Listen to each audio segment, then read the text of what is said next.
और अब आगे हम आपको गांव में हालात कोरोना को लेकर क्या बने हुए हैं, आपको ग्राउंड जीरो दिखाएंगे। लाइव तस्वीरें ग्राउंड जीरो से। बड़े शहरों को तबाह करने के बाद कोरोना की दूसरी लहर अब देश के ग्रामीण इलाकों में कहर ढा रही है। ज्यादातर गांव में महामारी से निपटने के लिए कोई इंतजामात नहीं है। गांव के लोग इतने पढ़े लिखे भी नहीं हैं कि सोशल मीडिया के जरिए सरकार तक अपनी बात को पहुंचा सकें। गाँव में ज्यादातर मौतें इसलिए भी हुई हैं क्योंकि ऑक्सीजन नहीं थी और बीमारों को जिला मुख्यालय ले जाया जा रहा है और इसके चलते बेहद बीमार मरीजों को घंटों की यात्रा करनी पड़ रही है, जिससे कई लोग रास्ते में ही अपना दम तोड़ रहे हैं, मौत के मुंह में समा जाते हैं। और इस तरह का माहौल पूरे ग्रामीण भारत में देखने को मिल रहा है। ये 6 तस्वीरें हैं, आप देख सकते हैं हाल क्या है। सन्नाटा पसरा हुआ है। कई लोगों ने कहा कि संकट आधिकारिक अनुमानों के मुकाबले बहुत बड़ा है।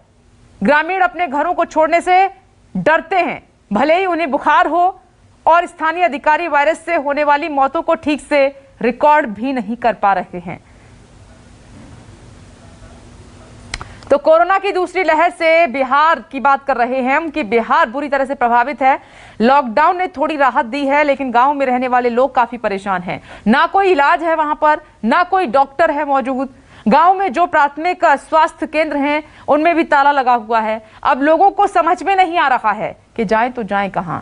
सब कुछ भगवान भरोसे है। देखिए वैशाली से संवाददाता सौरभ कुमार की रिपोर्ट। इस वक्त मैं मौजूद हूं वैशाली जिले के घोसवर गांव में। मेरे पीछे आप देख सकते हैं, यह घोसवर गांव का प्राथमिक स्वास्थ्य केंद्र है। दिन के 12 बज चुके हैं, लेकिन अभी तक इस स्वास्थ्य केंद्र का ताला नहीं खुला है। सबसे बड़ी बात है कि अगर सरकारी आंकड़ों के अनुसार देखें तो इस गांव में कोरोना मरीज काफी ज्यादा हैं। उसके बावजूद यहां पर जो प्राथमिक स्वास्थ्य केंद्र है उसकी बदहाली आप साफ तौर पर देख सकते हैं। बाहर गंदगी का अंबार है, दूसरी तरफ आप देख सकते हैं कपड़े टंगे हुए हैं, यानी अगल बगल के जो घर हैं, जो लोग हैं, वह अपने कपड़े टांगने का इस्तेमाल इस चारदीवारी पर करते हैं। अस्पताल की दूसरी तरफ की जो तस्वीर है वह भी हम आपको दिखाना चाहते हैं। यहाँ पर बकरियां चर रही है, गंदगी का अंबार है। हमारे साथ कुछ स्थानीय लोग हैं, उनसे बात करेंगे कि आखिर वजह क्या है। दिन के 12 बज गए हैं, अभी तक स्वास्थ्य केंद्र का ताला नहीं खुला है। कुछ कहा नहीं जाएगा क्योंकि कोरोना वायरस के लेकर के डॉक्टर लोग हो या कोई भी कर्मचारी हो, कोई भी लोग हो, वो नहीं आते हैं। मेरा ये हॉस्पिटल जो है तो केवल नाम का हॉस्पिटल है ना, वो तो देख ही रहे हैं साहब, क्या है नहीं है वो तो नजरिए के सामने है। इस गांव में पेशेंट भी बहुत ज़्यादा है। हाँ, बहुत जाती है पेशेंट, बहुत एक्सेस बढ़ा हुआ है। और एक ही हॉस्पिटल है, लेकिन ताला अभी तक नहीं खुला है ताला। 12 बज गया। लोगों के इलाज के साथ साथ यहाँ वैक्सीनेशन भी होता है। हमारे साथ वैसे लोग हैं जो दूर गांव से आए हैं। आप आए हैं वैक्सीन लेने के लिए? हाँ जी, हाँ जी। क्या करेंगे आप?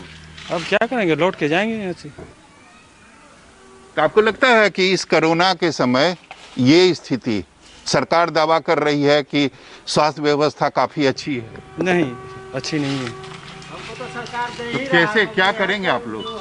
क्या करेंगे, अपना बचाव अपना खुद करेंगे। नहीं रह रहे हैं तो कैसे मिलेंगे? अपना बचाव हम खुद करेंगे। सरकारी आंकड़े कुछ भी कहती है, सरकारी दावे कुछ भी हो, लेकिन असली हकीकत वही है जो तस्वीरों के माध्यम से हम आपको दिखा रहे हैं। कैमरामैन सनी के साथ सौरभ कुमार, वैशाली, न्यूज़ 24। कोरोना के इस आपदा में हम आपको दिखाने की कोशिश कर रहे हैं कि बिहार में स्वास्थ्य व्यवस्था का हाल क्या है। इस वक्त मैं मौजूद हूं वैशाली जिले में। आप देख सकते हैं मेरे पीछे एक प्राथमिक स्वास्थ्य केंद्र है और यहाँ पर भी ताला जरा हुआ है, यानी इस पूरे गांव को प्रभावित करने वाला यह एक छोटा सा स्वास्थ्य केंद्र है, लेकिन यहाँ पर भी ताला जरा हुआ है। और सबसे बड़ी बात है कि इस पूरे गांव में एक्टिव कोरोना मरीज की संख्या काफ़ी ज़्यादा है। उसके बावजूद जो स्वास्थ्य केंद्र है वहाँ पर ताला लगा हुआ है। आसपास में जो लोग हैं उनका कहना है कि सप्ताह 2 सप्ताह में एक आध बार यहाँ पर कोई स्टाफ आता है और वह ताला खोलता है और एक आध घंटे के बाद वह चला जाता है। हमारे साथ कुछ लोग भी हैं, उनसे भी बात करेंगे कि आखिर यह स्वास्थ्य केंद्र में ताला क्यों जरा हुआ है। यहाँ पर कभी खुलता है कभी बंद रहता है, कभी 1 घंटा आधा घंटा के खुलता है और बंद कर देता है यहाँ पे। तो आपको लगता है कि इस आपदा घड़ी में फिर लोग कहाँ जाएंगे? आप लोग कहाँ जाते हैं? बहुत कष्ट हम लोग का होता है। हम लोग के यहाँ जो है भगवानपुर में ही एक मैंने जाना पड़ेगा या लालगंज जाना पड़ेगा। यहाँ तो कुछ यहाँ हॉस्पिटल नाम का है, कोई काम ही नहीं होता है यहाँ, ना कोई विधि व्यवस्था, ना कोई सही से कोई डॉक्टर वगैरह यहाँ रहते हैं। लेकिन डॉक्टर और नर्स जो हैं उनको वेतन तो मिलता होगा ना सरकार की तरफ से? वेतन तो मिलता ही होगा। कितने आबादी को प्रभावित करता है यह स्वास्थ्य केंद्र जो है? यहाँ 10-12 हज़ार प्रतापगढ़ पश्चिमी और प्रतापगढ़ पूर्वी में दोनों मिला के 10-12 हज़ार की जनसंख्या होगा। यानी 10-12 हजार की जनसंख्या होगी, यानी आबादी जो है वह 10 से 12 हजार की है। और उस पर यह एकमात्र स्वास्थ्य केंद्र है जो दोपहर के 1 बज गए हैं और उस स्वास्थ्य केंद्र पर ताला जड़ा हुआ है। कैमरामैन सनी के साथ सौरभ कुमार, वैशाली, न्यूज़ 24। और बिहार के बाद बात अब जम्मू की होगी। जम्मू के ग्रामीण इलाकों में कैसे हैं हालात, बता रहे हैं संवाददाता पंकज शर्मा। जम्मू कश्मीर में कोरोना संक्रमित मरीजों की तादाद लगातार बढ़ रही है। सरकार की ओर से युद्धस्तर पर प्रयास किए जा रहे हैं कि कैसे कोरोना की चेन को तोड़ा जा सके। सरकार की ओर से बकायदा टेस्टिंग को बढ़ाया गया है। अब सरकार ने जो है ये बीड़ा उठाया है कि बकायदा जो होम आइसोलेशन में पेशेंट हैं उनके घर तक जो है जो कोरोना के पॉजिटिव मरीज हैं उनके घर तक फ्री में एक कोविड की किट जो है वो मुहैया करवाई जा सके। इसके लिए सरकार ने भरोसा जताया है खालसा एड पर। खालसा एड को जिम्मेदारी सौंपी गई है कि जम्मू में जितने भी कोविड मरीज हैं जो घरों में है, यानी जो घरों में होम आइसोलेशन है, उनमें उनके तक ये किट जो है वो पहुंचाई जा सके। ये जो किट है, ये सबसे अहम बात इसमें क्या है, इसमें वो जरूरी दवाइयां हैं जिससे जो है कोरोना संक्रमित मरीज का इलाज होता है। ये देखिए ऑक्सीमीटर यहाँ पर है, यानी ऑक्सीजन लेवल को चेक किया जा सके। बाकी जो दवाइयां आप देख सकते हैं ये सारी जरूरी वो दवाइयां हैं जो कि कोरोना संक्रमित मरीज को चाहिए होती हैं। और ये देखिए जो सरकार ने भरोसा जताया है खालसा एड पर, ये खालसा एड के वॉलंटियर हैं।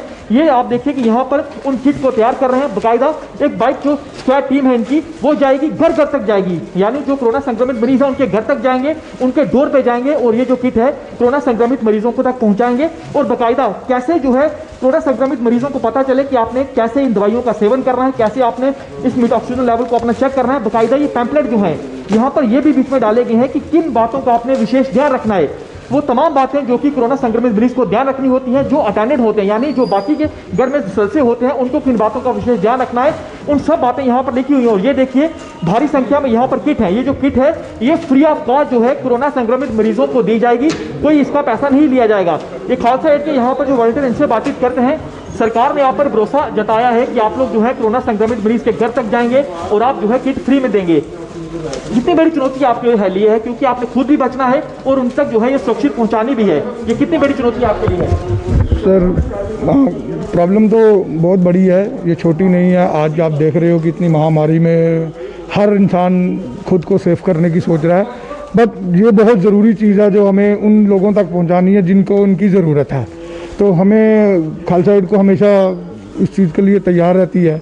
हाँ, हम अपने वॉलंटियर्स का भी ध्यान रख रहे हैं कि किसी को कोई प्रॉब्लम ना हो। अगर किसी पेशेंट को हम कॉल कर रहे हैं, अगर उनके घर में 2 मेंबर हैं, अगर दोनों पॉजिटिव हैं, तो हमें उनको सामने नहीं बुलाते, हम उनके गेट के अंदर या उसके गेट के ऊपर लगा देते हैं ये किट, ताकि वो वहीं से खुद उठा लें। अगर एक घर के मान लीजिए अगर 4 सदस्य हैं, 4 में से तो 2 कोरोना संक्रमित है, क्या दोनों को अलग अलग किट दी जाएगी कि एक किट दी जाएगी? जी, अगर सर लिस्ट में दोनों का नाम होगा तो हमें उन दोनों को देनी पड़ेगी, क्योंकि सरकार के हिसाब से जो हमें लिस्ट आई हुई है हमने उसी हिसाब से उसको अभी प्रोवाइड करना है। बिल्कुल, तो सुन सकते हैं खालसा एड के टीम मेंबर को, जिनका साफ तौर पर कहना है ये जो आप यहाँ पर किट देख रहे हैं कोविड की किट है। रोजाना जो सरकार की ओर से इनके पास डाटा आता है, उस डाटे में करीब 150 से 200 लोगों का नाम होता है और प्रति व्यक्ति के घर तक जाना है। ये किट सुरक्षित पहुंचानी है, अपने आप को सुरक्षित रखना है। और ये देखिए ये किट जो है बेहद आम किट है, खास किट है, लेकिन सरकार ने एक बार फिर भरोसा जताया है खालसा एड पर। खालसा एड के टीम मेंबर को आप देख सकते हैं कि कैसे तैयारी कर रहे हैं ताकि ये किट जो है सुरक्षित कोरोना संक्रमित मरीजों के घर तक पहुंचाई जाए। कैमरामैन तनवीर के साथ पंकज शर्मा, न्यूज़ 24 जम्मू। और अब इस वक्त न्यूज़ 24 संवाददाता हमारे साथ मौजूद हैं लखनऊ, अशोक तिवारी हमें अपडेट करेंगे। उनका लोकेशन देख लेते हैं, लखनऊ से हैं या किसी गांव में हैं वो इस वक्त। केजे श्रीवत्सन हमारे साथ मौजूद हैं और राकेश चतुर्वेदी। अशोक, सबसे पहले आपके पास आ रही हूँ, इस वक्त आप कहां पर हैं? क्योंकि हमें चिंता जो है अब गांव की सता रही है, लोग जागरूक भी नहीं है, सुविधाओं का भी अभाव है, क्या हालात हैं?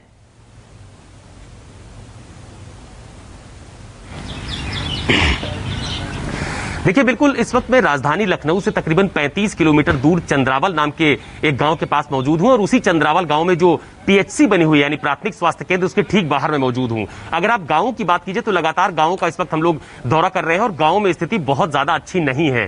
तकरीबन सभी ऐसे गांव हैं, यानी कि आप यूं कह सकते हैं कि हर एक गांव ऐसा है जहां पर कई लोगों की मौत हो चुकी है। और सबसे खास बात यह है कि शुरुआती दौर में जो टेस्टिंग की बात कही जा रही थी वो टेस्टिंग गांव तक नहीं पहुंची थी, लेकिन अब उसमें सुधार देखने को मिल रहा है। ये जो चंद्रावल प्राथमिक स्वास्थ्य केंद्र है, इसकी तस्वीर आपको दिखाता हूं। देखिए, यहां पर जो कोरोना की जांच है उसको यहां पर बहुत तेजी से आगे बढ़ाया जा रहा है, यानी कि आसपास के जो गांव हैं वहां के लोग लगातार यहां पर पहुंच रहे हैं और अपनी जांच करवा रहे हैं अगर उनके अंदर कोविड का कोई भी सिम्टम्स नजर आता है तो। दूसरी अहम बात यह भी है कि इसी प्राथमिक स्वास्थ्य केंद्र पर टीकाकरण का काम भी किया जा रहा है। एक समय निर्धारित किया गया है कि जो कोविड की जांच है वो सुबह 10 बजे से 2 बजे तक होगी और जो 45 वर्ष से अधिक के जो टीकाकरण उम्र से अधिक वाले लोग हैं उनका टीकाकरण सुबह 9:30 बजे से 2 बजे तक किया जाएगा। तो ये एक आप कह सकते हैं कि सुखद तस्वीर कम से कम चंद्रावल में देखने को मिली है। लेकिन बहुत सारे ऐसे गांव हैं, आसपास के ऐसे बहुत सारे गांव हैं जहां पर अभी जो स्वास्थ्य सुविधाएं हैं वो पूरी तरह से नहीं पहुंच पा रही हैं। हालांकि आप देखिए कि बीते दिनों खुद मुख्यमंत्री योगी आदित्यनाथ ने कई जनपदों का दौरा किया, हॉस्पिटल्स का निरीक्षण किया, अधिकारियों के साथ बैठक की और ये मैसेज देने की कोशिश की कि अब अगला जो बड़ा लक्ष्य है वो गांव है, क्योंकि गांव में जिस तरह से कोरोना का संक्रमण लगातार फैला, बुरा प्रभाव देखने को मिला। गांव में तमाम सारे लोगों की जानें भी गईं, एक गांव में कई लोगों की मृत्यु हुई और सबसे जो असहज स्थिति बनी वो उस वक्त बनी जब लोगों को इस बात की जानकारी भी नहीं हो पाई कि किसी व्यक्ति की मृत्यु कोरोना के संक्रमण की वजह से हुई या किसी दूसरी बीमारी की वजह से। ऐसी बहुत सारी तस्वीरें उत्तर प्रदेश के अलग अलग गांव से सामने आई है। तो अब फिलहाल सरकार की तरफ से ये एक सकारात्मक पहल देखने को मिल रही है कि खुद मुख्यमंत्री ग्राउंड जीरो पर उतर रहे हैं, अलग अलग जगहों का दौरा कर रहे हैं और कम से कम चंद्रावल की जो प्राथमिक स्वास्थ्य केंद्र है यहां पर जांच भी देखने को मिल रही है और टीकाकरण भी। लेकिन आप थोड़े दिन पहले की अगर बात कीजिए, जब गांव में संक्रमण बहुत तेजी से फैला, उस वक्त तमाम सारी चिकित्सीय सुविधा वहां पर उपलब्ध नहीं थी। तो अब ये कोशिश हो रही है कि गांव में कम से कम संक्रमण को दूर किया जाए, जांच का दायरा बढ़ाया जाए। तमाम सारी जो आशा बहुएं हैं, जो कार्यकर्ता हैं, उनको ट्रेसिंग के काम में लगाया गया है कि वो गांव-गांव जाकर जांच करें। अगर कोई सिम्टम्स पाया जाता है तो जांच के बाद कम से कम तस्वीर साफ हो पाएगी कि आखिरकार उन्हें बीमारी के लक्षण कौन से थे और किस वजह से उनको बीमार होना पड़ा। तो ये एक सुखद तस्वीर कम से कम चंद्रावल के इस प्राथमिक स्वास्थ्य केंद्र पर देखने को मिल रही है। चलिए, चंद्रावल गांव में कुछ कोशिशें हो रही हैं, तो अशोक तिवारी ने वहां पर ग्राउंड जीरो पर हालात अब क्या हैं वो दिखा रहे हैं। खैर, ये लखनऊ से पास में है और लेकिन बाकी के जो गाँव हैं उनमें भी सकारात्मक पहल जल्दी ही करनी होगी। अशोक, में लौट रही हूँ। केजे श्रीवत्सन, इस वक्त आप कहाँ पर हैं?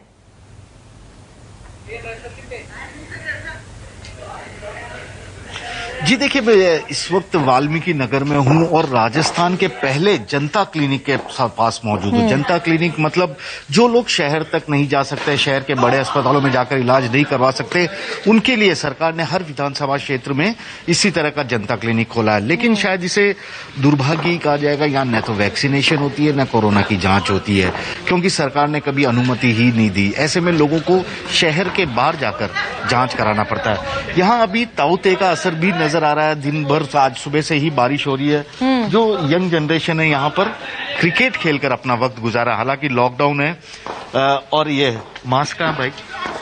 मास्क जेब में गले में। तो हालात इस तरह से। लेकिन सबसे बड़ी बात है कि राजस्थान के हर विधानसभा क्षेत्र में इसी तरह से जनता क्लिनिक खुले हुए हैं। यह पहला जनता क्लिनिक है। इसे लेकर काफी वादे किए गए थे कि अब दूर दराज के इलाके के लोगों को शहर में नहीं जाना पड़ेगा, बड़े अस्पतालों में नहीं जाना पड़ेगा। लेकिन जब यहाँ पर वैक्सीनेशन ही यहाँ पर नहीं हो रही है, कोरोना की जांच ही नहीं हो रही है, तो अंदाजा लगाया जाना मुश्किल ही है कि क्या इनकी उपयोगिता रही होगी। वैसे भी अब मौसमी बीमारियां भी सामने आ रही है, तो केवल उन्हीं के इलाज के लिए लोग यहाँ पर आ रहे हैं। लेकिन आसपास के जो लोग हैं वे चाहते हैं कि यदि यहाँ पर वैक्सीनेशन हो जाए या कम से कम संक्रमण की जांच के लिए कोई कैंप लगा दिया जाए, तो इस पूरे मोहल्ले को गांव को काफी फायदा हो सकता है।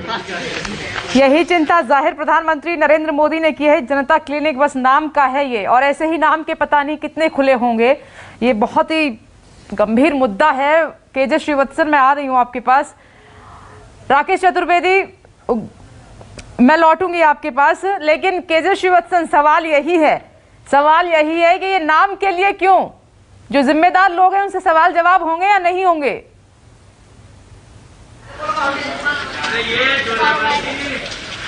जी बिल्कुल, देखिए इस वक्त मेडिकल व्यवस्था वैसे ही पूरी तरह चरमाई हुई है। अस्पतालों में सरकार ने इतना तो कहा है कि वे ग्रामीण इलाकों में 100 टीम बनाएंगे, 1200 लोगों की टीम बनाकर वहां पर भेजा जाएगा, 2500 से भी ज्यादा डॉक्टरों को गाँव में भेजा जाएगा। लेकिन जब इस तरह से जनता क्लिनिक में भी जांच की व्यवस्था नहीं है तो अंदाजा लगाया जाना मुश्किल नहीं है, क्योंकि यहाँ पर एक कंपाउंडर है, एक डॉक्टर है, मेडिकल स्टाफ पूरा है, जांच की पूरी व्यवस्था भी है, दवाइयां भी दी जाती है जो मुख्यमंत्री निःशुल्क दवाई की तरफ से होती है।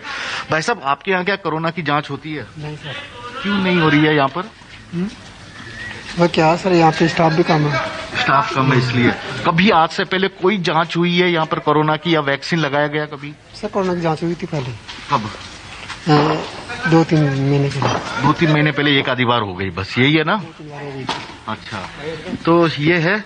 भाई साहब, इस यहाँ पर कभी कोरोना की जांच हुई है? नहीं, मैं यही कहना चाहता हूँ कि यहाँ पे कोरोना की जांच नहीं होती, और जो आम लोग हैं, यहाँ के आम जनता है, वो अस्पताल में जाने से डरती है, क्योंकि कि कहीं वहाँ पे रोक लिया जाए, कर लिया जाए।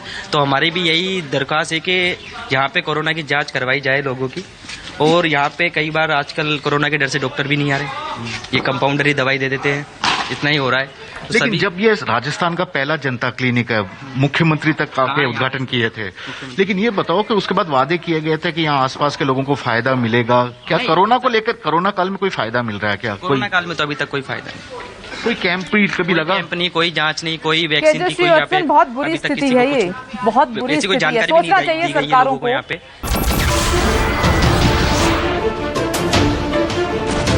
नमस्कार, मैं हूं मानक गुप्ता। अगर आपको हमारा ये वीडियो पसंद आया हो तो इसे लाइक और शेयर जरूर करें, और हां, हमें सब्सक्राइब और फॉलो करना ना भूलें, ताकि आप देश और दुनिया की कोई खबर मिस ना करें। तो जुड़े रहिए हमारे साथ और देखते रहिए न्यूज़ 24।